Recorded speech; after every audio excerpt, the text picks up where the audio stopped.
मियाँ साहब जब से लंदन आए उनकी सेहत ख़राब थी, काफ़ी खबरें चलती रहीं, लेकिन मुझे यस्टरडे किसी ने बताया कि अब मियाँ साहब के ऊपर काला जादू हुआ है। मुझे भी हैरानगी हुई कि पहले सुनते थे प्लेटलेट्स कम है, शरेयान बंद है, दिल में स्टंट पड़े हैं, बाईपास होना है, कैंसर हो सकता है, जहर दिया गया, नेल्सन मंडेला रूल्स के तहत उनको टॉर्चर किया गया, पता नहीं क्या क्या चीज़ें हुई, किसी से मिलने नहीं दिया गया।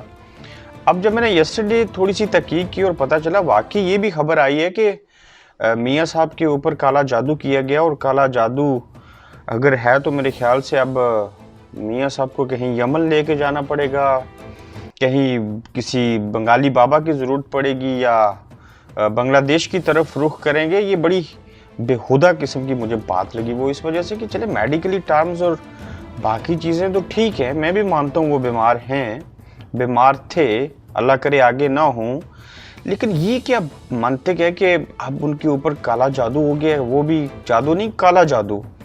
काला जादू किसने किया जी? जब वो नैब की कस्टडी में थे, जेल के अंदर थे, तो वहाँ पे कोई मखसूस आदमी गया, वो कई दिन बाहर बैठा रहा, उसने मेरे ख्याल से चिल्ला काटा, उसने मियाँ साहब के सर के पहले ही बाल कम थे, 2 और ले लिए, जब उनके सर के बाल लिए तो उन बालों के ज़रिए काला जादू उनके ऊपर हुआ, और वो जो काला जादू था उसके असरात अभी तक हैं, और इसमें कोई दो राय नहीं है कि जादू पर हक है, और हमारे नबी करीम सल्लल्लाहु अलैहि वसल्लम पर हुआ। और बेशुमार मैंने ख़ुद भी अपनी फैमिली में आगे पीछे लोग देखे जो इन मुश्किलात से गुज़रे हैं, और ये चीज़ होती है। लेकिन ये कहानियाँ ऐसे दौर में, ऐसे हालात में, ऐसे शख्स के बारे में, ऐसे लोगों की तरफ से चलाई जानी, जब आप ये कुछ करेंगे तो मेरे ख्याल से सच भी झूठ लगेगा, 100% झूठ लगेगा। और हर चीज़ का एक वक्त होता है, और उसके ऊपर कुछ चीज़ें करनी चाहिए।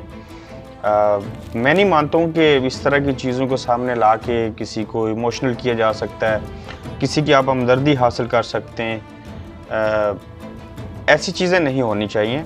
अगर आप ऐसा करेंगे तो फिर से कहूँगा कि जो हकीकत है आप उसको भी दूसरी तरफ लेके जाएंगे। 2 बातें मेरी कोशिश थी कि मैं जो भी एक वीडियो बनाऊँ उसकी वो अंदर 2 चीज़ों को ज़रूर छोटा छोटा डिस्कस करूँ। खान साहब की हुकूमत, उनको लेके आने वाले या खुद आए या आवाम ने लाया, माजूर हो चुके हैं, बैसाखियाँ ले ली गई हैं उनसे, मुश्किल लगता है वो चलेंगे। जो सियासतदान जेलों में गए, किसी की बैत नहीं करते थे, उन्होंने बैत भी कर ली या उन्होंने बैत करवा ली। ये एक बड़ी इंटरेस्टिंग स्टोरी है, दुख भरी कहानी है, जो कि हमारे यहाँ ऐसा नहीं होना चाहिए, वही हो रहा है जैसा नहीं होना चाहिए, उससे उल्ट हो रहा है। ये क्या है, इसके ऊपर फिर हर कभी बात करूँगा, मैंने हिंट देना था। लेकिन मियाँ साहब पे काला जादू हो गया, बांग्लादेश जाना पड़ेगा उनको।